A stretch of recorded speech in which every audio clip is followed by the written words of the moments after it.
I had grown up in Marquette. Sally was from Gladstone. And we'd been in California for a little over 2 years. I was in the Army. When we came back here, it was a shock. Even though I'd grown up here, when you grow up, the town is what it is. It's what you've experienced, and you don't really think much of it. But after living in California, coming back to Marquette was a shock. Marquette was pretty ugly at that time. The coal piles were downtown. Yeah.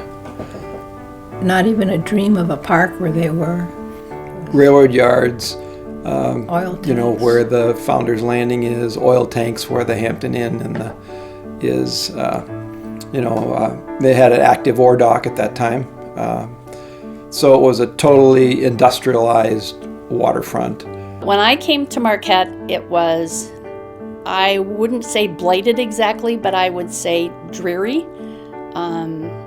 It was rundown.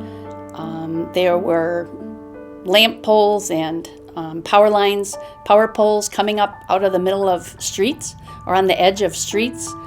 If you had to look at it, you'd probably say it was in a state of decline. Lots of coal dust blowing off the coal piles, in downtown.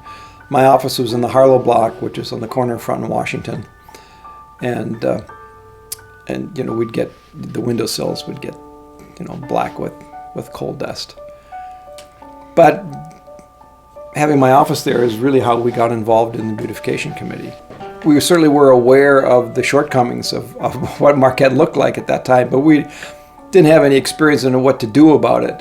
But down the hall was this firm of young architects, Lincoln Poley, Paul Bilgan, Lloyd Bloom, and they did have some ideas of what they could do about it. But there was a meeting called of just interesting people to form a beautification committee to try to do something about downtown.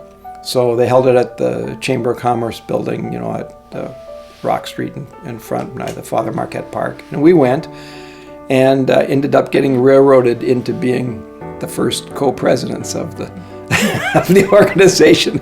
It was not our plan when we but other people said, "Oh, we'll help you," and to be fair, they did. I always sort of had a vision of how I wanted Marquette to be, but not one single person can do it. So I only just tried to do a small part, and a lot of that had to do with flowers and restoring historic buildings and saving historic buildings. Those were my priorities, and they also were the priorities of the beautification committee. When our committee began, the two biggest concerns were that the city wasn't very beautiful and the city wasn't very clean.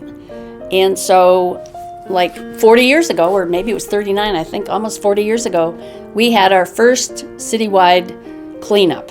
We take highways and major thoroughfares, and we assign and shoreline roads and assign them to groups that volunteer. So there are like maybe 40 groups. It extends about over a week, so people can go out anytime they want. We pick that up every year, and the bags every year have lessened a little bit. I found out that a movie had been produced about beautification projects in the state of Michigan, and one of them was about Marquette.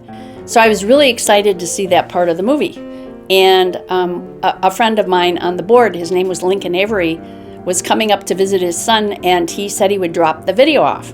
So I couldn't wait to see it, and when I saw it, I liked the part about Marquette, but what really hit me was this project they had in Charlevoix, where they had petunias on both sides of the road. And it just hit me like a lightning bolt that that's what we had to do in Marquette. When we first did Petunia Pandemonium, we had a contest to name it, and the gentleman who won the contest had a daughter who had moved up here, and the first time he came up to visit her, he drove through the stretch where Petunia Pandemonium is now on US 41 South, just coming into town, the gateway. And he said to me, I thought to myself, oh my gosh, why did my daughter choose a place like this to live? That was one of the reasons we tackled that area of town, because when you came into town, there were abandoned gas stations and weeds as high as your waist. And one of the other members and I went to the city commission meeting to ask them if they could match our $1,500 so we could start Petunia Pandemonium. And it was the middle of a snowstorm. I took this poster board that had a bunch of pasted on pictures of petunias, and the city commissioners had enough faith in the project that they voted unanimously to help fund it, and that was the beginning. Having the children, the school children, help with the planting, and they do a good job of the planting. We supervise their planting, but we've done that long enough now that some of those children are young adults and have their own children that they're bringing down to help. So that has a growth factor too. I think many of our young adults in Marquette have a real feeling of ownership of the Petunia pathway, as we call it now. I was 11 or 12 years old and first volunteered for planting of all of the petunias through South Marquette. At that time, things have been scaled back considerably, but at that time, the flower beds were probably 8 or 10 times larger than what they are now. The sense of community that you get out of it is extremely important. You get introduced to people that you've never met and you perhaps never would have met, and you all have this common goal, which is to take pride in your community and to improve it. In 1994-95, I took over the watering responsibilities for the petunias. Had 2 helpers. It was a 2-person job. You had to have somebody drive the van that pulled the big watering wagon, someone on the watering wagon with the fireman's hose in hand, watering the petunias, and if we spotted litter on the side of the road, you would just stop the driver and get out and pick up litter all along that stretch. And it took us anywhere from 3 to 5 hours to water the petunias. One of my first positions with the Beautification Committee was as treasurer, and our total budget the years I was treasurer was in the vicinity of $5,000. And that's also the time when we eventually put in the watering system, and I was still treasurer, and we still had about $5,000, and I got a bill for $85,000, which was my first experience with raising money and going in debt that much, and we did it rather quickly, but I had a couple days of frantic. Like our committee over 30 years has invested over, this sounds astounding, but $500,000, $500,000 in Petunia Pandemonium alone. When that statue was first commissioned by Peter White in 1890, it was erected on that pedestal right where the new Coast Guard station is today, right in front of the Maritime Museum. But in 1913, after the Longyear Mansion was moved to Brookline, Massachusetts from Marquette, that area sort of went downhill, and they decided it was no longer appropriate to have our namesake, our favorite Sun Jocks, Marquette, located in that site because it was rather industrial, and that's when they moved the statue to its present location on the little bluff there by the Chamber of Commerce overlooking the Ore Dock and the Lower Harbor. It was very inaccessible because of very rough paths. And rock. It's a hard place to traverse, even when you're, healthy. A lot of people never went there. A lot of people, I don't even think, knew that we had a priceless statue in that park. Even 40 years ago, when I used to visit that site, Father Marquette's head on one of the reliefs was missing, noses were missing, some hands were missing, some parts of oars were missing. And I was so ashamed of having a statue that was such a fabulous statue that was in such disrepair. 1998, our committee got a check for $30 from the Father Marquette Elementary School. They'd had a penny drive, and that was the first money we got for preserving the park or the statue. The committee in 2012 had taken possession of the Father Marquette statue for a year from the city, and we restored the statue. But Tammy took this on and said, now it's time for phase 2, which is making it handicapped accessible, putting up security cameras, lighting the statue.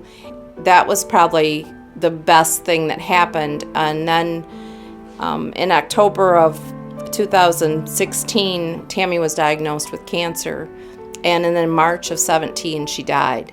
And Barb came up with the idea, let's do a flower garden in the park, since that was such a passion of hers. And over $8,000 came in for that garden. So it's just gorgeous, and the family was here for the dedication, and they were totally moved by the whole experience and the beauty of the garden and how tranquil it is. And we not only have the garden, but we also put a bench so you could sit right by the garden and just enjoy the view of Lake Superior and her garden at the same time. There was no memorial service here for her, so this was kind of our memorial service to her at that event. It was a way for us to honor her and tell the public how much she meant to us as a committee. It was a wonderful tribute to her. And then through the course of events, Carl Zuger, who works for the city of Marquette as the community services director, retired. And he had a favorite spot, a lookout spot, he called it, looking out over Lake Superior. And we approached the advisory board of Parks and Rec and asked and got letters of support that we name a lookout in his honor. That walkway is like walking up the river, the Mississippi River, that Father Marquette traveled on. A windy path that just kind of meanders up, and when you get to the top you have the beautiful flowers, and then when you get to the final top you're like standing in front of that beautiful statue.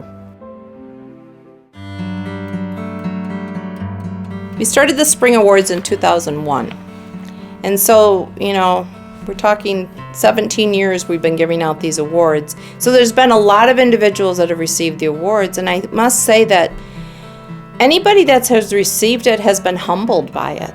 We try to recognize people at our annual award ceremony. One is called the Phil Nemostow Award, and it's for somebody like what Phil did, who just went around and helped in, well, his specialty was washing windows, but he helped in lots of ways, and then ended up planting that garden in the Pocket Park. And the first time that we gave it to Phil Nemostow, he would hardly come up and accept it, because he just felt like he was being very humble about what he did. Well, then when we named the award after him to give to other people, we tried to get him to present it. And no, he didn't want to do that either. He would come up while somebody else did the speaking. And finally, these last few years, he did present his own award a few times, which is nice. To me, thanks to those people who started this committee and saw this place like we could do something better, and has made it beautiful. Those women, they made a big change in Marquette and the way it looks, and we certainly owe a lot to them. And I have fond memories of working with each one of them. I think where Marquette is today is just amazing compared to where it was 40 years ago. It kind of has just blossomed into the community pride in our city. And I think, with the gorgeous lake, we've just enhanced it. It's been phenomenal to see, just phenomenal to see. And it summed up for me last year I was at the Iron Bay in the restroom washing my hands, and a woman walked in and came up to me and she said, "Do you live here?" I went, "Yeah, I do." She said, "Are you lucky?" Yeah. I thought, that's what a wonderful response to this community.